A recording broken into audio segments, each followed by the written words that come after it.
Seguimos en su programa Sin TV Don TV. Esta parte llegamos a uno de los espacios tan importantes como los anteriores.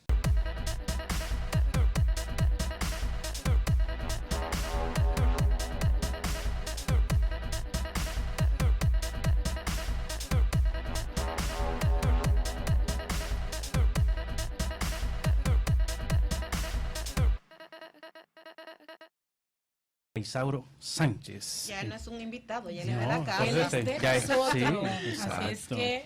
Pero ahí estuve presentándolo. Kirsi completó. Ahora Alba tiene un regalo para usted que le quiere hacer. Por el Día de la Amistad. El amor, Isauro, la amistad. Sí, así es que bienvenido. Muchas gracias. Y felicidades para usted. Para ustedes también, de verdad que sí. Gracias.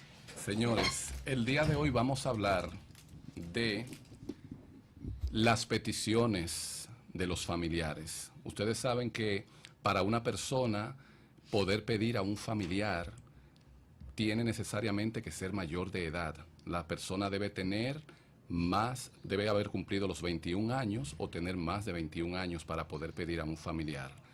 Existen dos tipos de personas, vamos a decir, que pueden pedir a sus familiares. Son, por ejemplo, los ciudadanos, y los otros son los residentes legales permanentes. Aquella persona que esté ilegal en Estados Unidos, obviamente no puede pedir a un familiar.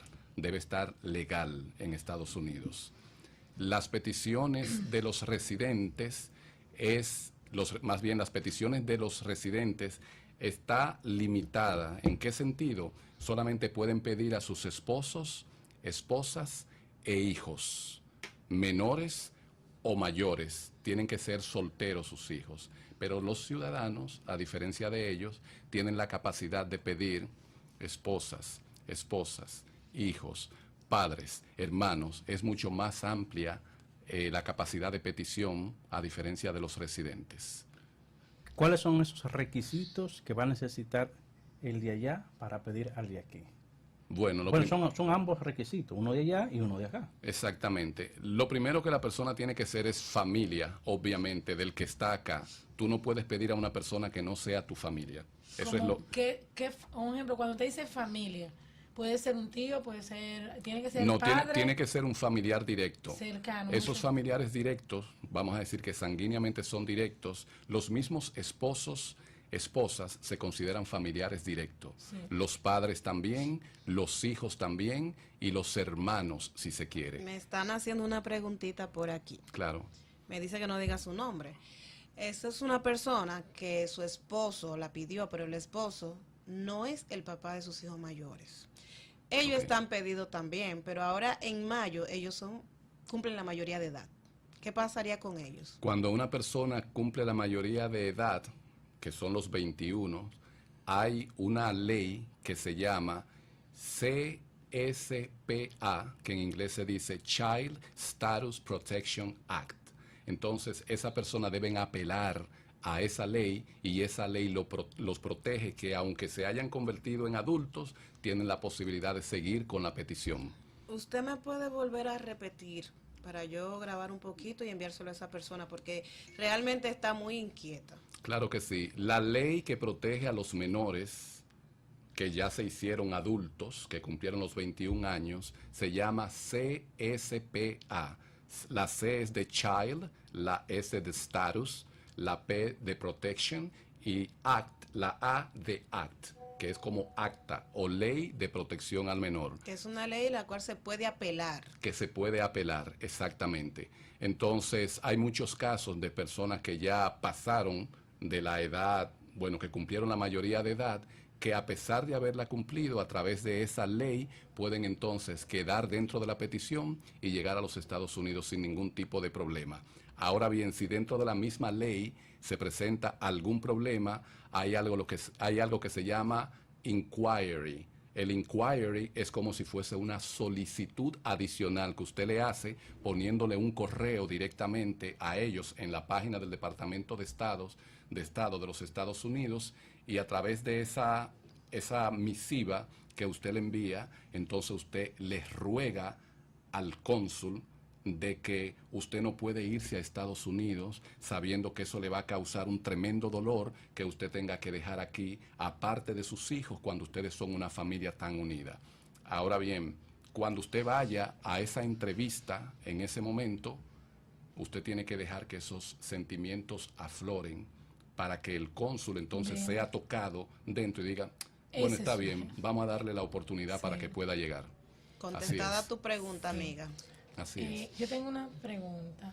Si, un ejemplo, una niña de 19 años, su padre ya es ciudadano y la pidió, bueno, desde que tenía sus 15 años, ¿qué tiempo tarda en que esa persona termine de hacer ese proceso? Se supone que cuando un padre pide a sus hijos, ese es un proceso que está supuesto a completarse entre 1 año y medio, 2 años, si la persona es ciudadano, si la persona es residente.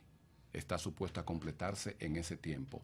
Ahora bien, está pasando algo con las peticiones de los residentes. Si una persona es residente por un bloqueo de una orden que puso Trump, que es la 114 y la 105.2, entonces por el momento todos esos procesos, aunque se pueden hacer, están ahora en un limbo. Esa ley va a caducar el día 31 de marzo y si la extienden, entonces las personas que son residentes tendrán que seguir esperando sin tiempo, sin un tiempo Indefinido. preciso, por un tiempo indefinido. Así es. Wow. Mire, Sauro, Ujú. aquí soy una madre soltera, el padre de mi hijo vive en los Estados Unidos, vino y lo declaró recientemente, pero él está interesado en pedir al niño. Él está nacionalizado. Ok, pero cuando dice nacionalizado es ciudadano americano. Si la, Sí. si la persona es ciudadano americano, hay que ver, él declaró al niño, es lo que dice la pregunta ahí. Sí. Hay que ver qué edad tiene ese niño, Eh, que quizás ahí no lo especifica, porque No. uno a sus hijos Sí. siempre dice niños. Y tienen entiendo. 20. Ajá, exacto. 25. Entonces- ¿Qué edad? Bueno, entonces- usted dijo ahorita 22. 21 años. Si 21 está años. por debajo de los 21 años, no hay ningún problema, pero los muchachos tienen que ser declarados antes de los 18 años para que ellos entonces puedan entrar sin ningún tipo de problema. No necesariamente esperar que ande por allá por los 20 y pico. Tiene que ser por debajo de los 18 años y sí va a entrar dentro de la petición sin ningún problema. Bueno, ese es uno de los tantos procesos que se deben de hacer, ¿verdad? Correcto. Para poder eso. Bueno, ahí es el mismo tiempo que se toma Al mismo tiempo, para que le den respuesta. todo depende de en qué lugar se esté trabajando el proceso, porque hay diferentes lugares donde llega tu paquete, tu petición. Hay lugares donde te puede tomar 1 año y medio el proceso, hay lugares donde te puede tomar 2 años el proceso. Todo depende. Y también, como les decía, depende de si es un ciudadano que está pidiendo o está pidiendo un residente. Profesor, discúlpeme, María. Y si la persona, un ejemplo, que la niña, porque aquí decimos niños, pero a veces Exacto. están casados y si está casado, Ujú. el proceso sigue en pie. Permíteme explicarte. Si una persona hace una petición, un residente hace una petición y la persona a quien está pidiendo su hijo está soltero, no hay ningún tipo de problema. Ahora, si ese muchacho que está Muchacha. soltero o muchacha se casa, inmediatamente se cae la petición cuando es residente. Aunque no tengan hijos. Aunque no tengan hijos. Si se casa la persona, el peticionario, que es el que está allá, siendo residente, y el hijo acá se casa, inmediatamente se cae la petición. ¿Cuándo esa persona, ese hijo puede casarse? Cuando el que está allá, que es residente, cambió de estatus y se hizo ciudadano americano, entonces va a cambiar de un hijo que no estaba casado a un hijo casado de un ciudadano americano y ahí no hay ningún tipo de problema. Correcto. Pasa algo. Ujú. Viene un estadounidense o un americano, conoce a una chica dominicana, Ok. ¿verdad? Bueno, se parejaron, vinieron en Semana Santa y se gustaron. Bien. Oh, Semana Se fue. En Semana Santa, Semana también, Santa. todavía, Darío. Sí, no, pues es un Falta caso, mucho, es Un caso, es un caso. es un caso cualquiera. Y él se fue y de allá está. Entonces después viene y se casa. Y él se va. Ujú. ¿Qué requisito para pedirla a ella? Lo primero es que la persona debe tener por lo menos unos 2 años entrando al país y debe haber hecho 4 entradas al país, por lo menos. ¿Cuáles son los requisitos para poder pedir esa persona? Deben haber fotos en la playa, Evidencia. en un resort, Evidencia, en la sí. familia, por ejemplo, compartiendo que él vino para el cumpleaños de esa persona o vino para un bautizo de un sobrino o algo y compartieron ahí. Si no hay evidencias a nivel de textos, a nivel de fotos, Que le envió a nivel dinero. quizás, eso iba a decir ahora mismo, a nivel de remesas, simplemente eso va a fracasar. Con el simple hecho de que la persona venga y se case no es No es suficiente. suficiente. Debe tener por lo menos 2 años entrando unas Mandando 3 o par de 4 pesos. veces acá al país. Sirviendo de mensajero. Sí, Manteniendo, mandando su remesa, manteniendo Darío. su cosita, Enviando sus remesas, que no Su remesa, caen nada mal. Nada mal, para nada. Así es. la remesa. No, Correcto. Darío, cuando se cambian aquí, mire. Bueno, solamente la remesa. Entonces, Más o menos. miren, otro detalle que quería puntualizar en cuanto a las peticiones es que hay 3 entidades diferentes que trabajan dentro de una petición. La primera entidad que participa es el UCIS. Vamos a decirle acá qué significa UCIS para que sepan directamente en inglés. UCIS quiere decir U.S. Citizen and Immigration Services. ¿Qué quiere decir eso? El Servicio de Ciudadanía e Inmigración de los Estados Unidos. Ahí es donde se envía el paquete. El paquete es lo que tú preparas para hacer la petición. Ese paquete te cuesta unos $535 para tú someter esa petición. Después que ese paquete es aprobado ahí, entonces pasa al NVC, que es National Visa Center, que es el Centro Nacional de Visas. Entonces, de ahí, del Centro Nacional de Visas, que te puede durar entre unas 4 o 6 semanas, ya a partir de ahí es cuando el caso entonces se aprueba. Porque el UCIS lo primero que hace es que te aprueba el paquete, pero el paquete no es el caso. Cuando entra al NVC, entonces se te aprueba el caso, se crea un número de caso y un número de invoice. El invoice es como si fuera una clave para tú poder entrar al caso. Ya después de ahí que ha salido del NVC, viene lo que se llaman los 6 pasos. Ya cuando entraron al NVC y el caso fue aprobado, ¿qué se hace en los 6 pasos?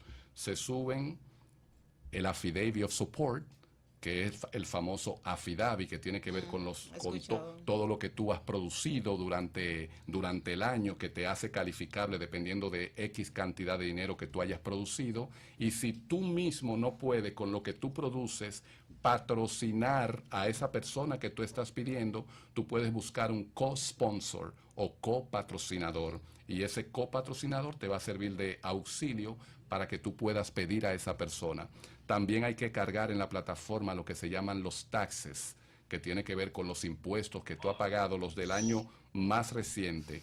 Tú tienes que pagar, subir los taxes y también ahí llenar el formulario de la persona, que es el formulario DS-260. Tú tienes que cargar ahí el papel de la policía para que se sepa que la persona no tiene ningún tipo de problema. Debes cargar una imagen del pasaporte de la persona, un pasaporte que esté vigente. Ahí se tiene que buscar también esa foto 2x2, que es muy tradicional.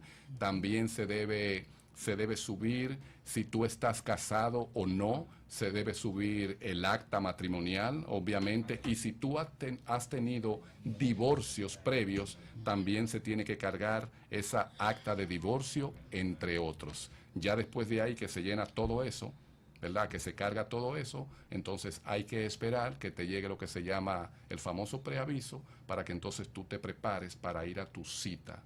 Pero antes de la cita, tú tienes que hacerte los exámenes médicos en los consultorios médicos, porque eso es sumamente necesario. Ese es otro tema que lo vamos a Sí. continuar para el próximo Para el sábado próximo por sábado. cuestión de tiempo. Claro. Así que muchísimas gracias, Isauro, y continuaremos Sí. este hermoso programa el próximo sábado. Así es, un placer.